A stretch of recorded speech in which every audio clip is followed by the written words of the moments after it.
What's up, guys? Time to show off a new build. Going over to my buddy Kurt, just in time for Christmas. Nice, clean build. I'm gonna grab a micro to just have over here with me because this is a little different than what I normally do. This is a Christmas present. We did a screen printed dial. My buddy Naranjan over at Seconda Customs. I'm assuming that's how you say it. I could be way wrong. But custom screen printed rocket dial. And then we put this inside a polished 420 case. Did a milled solid case back and then a polished sloped bezel. And we have a milled crown. And then this is on a Milanese band, custom engraved at the clasp. This is sizable, really easy. You just open this up, flip this up, slide it to where you need it. If you need it tighter, you just slide it up some. Drop that back down. That's for a super small wrist. If that's way too tight, you just open it up, slide it back a little bit, and this locks back in. And there you are. And then I did a white hand set in this, Vostok 24 hands, with a long loom second sand. This dial was backside loomed. So drilled through and then backside loomed.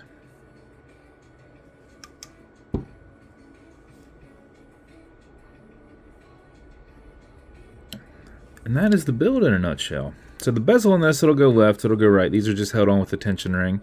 And for your purposes, it won't really matter if it spins or not, because there's no nothing that you really need on it. But as you can see, with polished, you fingerprint this very easily. So once you figure out your sizing on it, because that'll be the most you're going to be doing a lot of touching on it. But side of the case, bezel, both of those are brushed. The Milanese, you can touch all you want. This is brushed. I'm sorry, did I say this is brushed? These are polished. So brushed, you won't have to worry about anything here. Caseback is also brushed, but you can fingerprint this pretty easily. You can try and wipe it off, you know, kind of like blend it in a little bit, but you might want to have a microfiber handy. So automatic mechanical, there is a rotor in the back, and as you're moving, it keeps it wound. So as it's moving around and spinning, it is winding the watch. But if it's dead or right before you put it on, you're going to want to wind it just a little bit, because unless you put it on your wrist and then just start being crazy, it's not going to keep time. So what you're going to do is back the crown off the threads until you hear it and feel it clicking. You'll see you got a little bit of play there. You know that it's off that crown tube. You hear it clicking.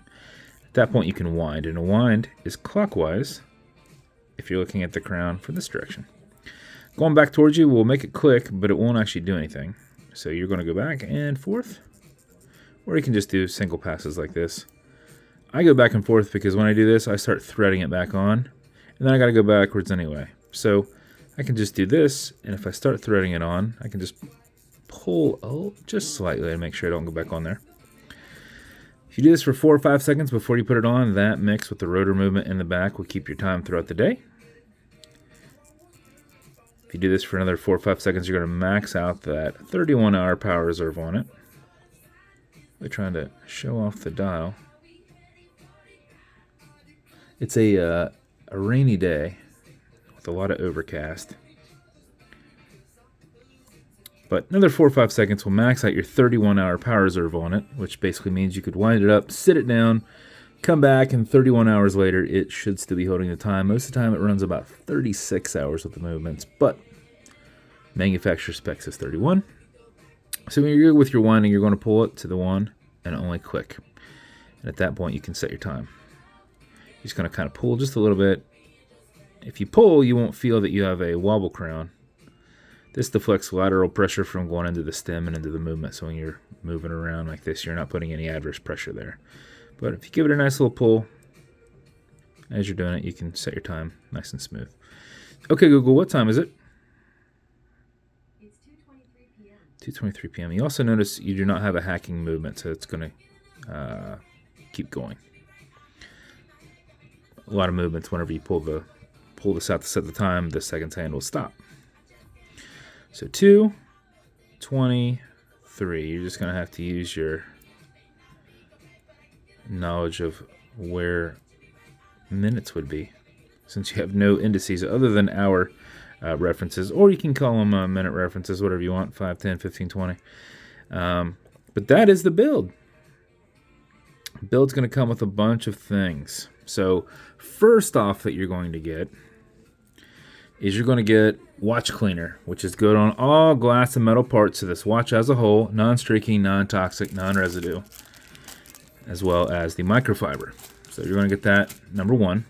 And you're also going to get some fine scratch remover. Now this is for the acrylic glass. This is Novus 2 from Amazon, just repackaged. It's like Polywatch, which Polywatch is a well-known brand. So if you get a scratch in your domed acrylic glass, you can put a tiny bit of this on it and then buff it with your color matching microfiber, which is that one that I've been holding. You'll have a nice brand new one in there. And you would just buff it, just filling in that scratch. Make sure it's gone, haze it, buff it out. If it's still there, just revisit it in a little bit and do it again. So you're building that up. And then lastly, with a polished watch, you're going to get one of these items from Cape Cod. This is a Cape Cod polishing cloth. Now, when you cut this open, it is kind of like a wet nap. It's pink.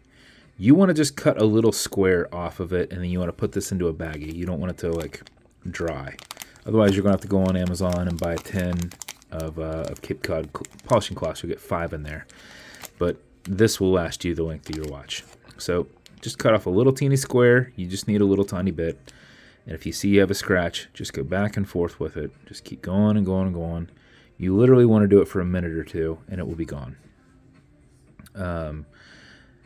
You'll notice as you're doing it that cloth will turn like a dark color as if whatever it's rubbing is dirty.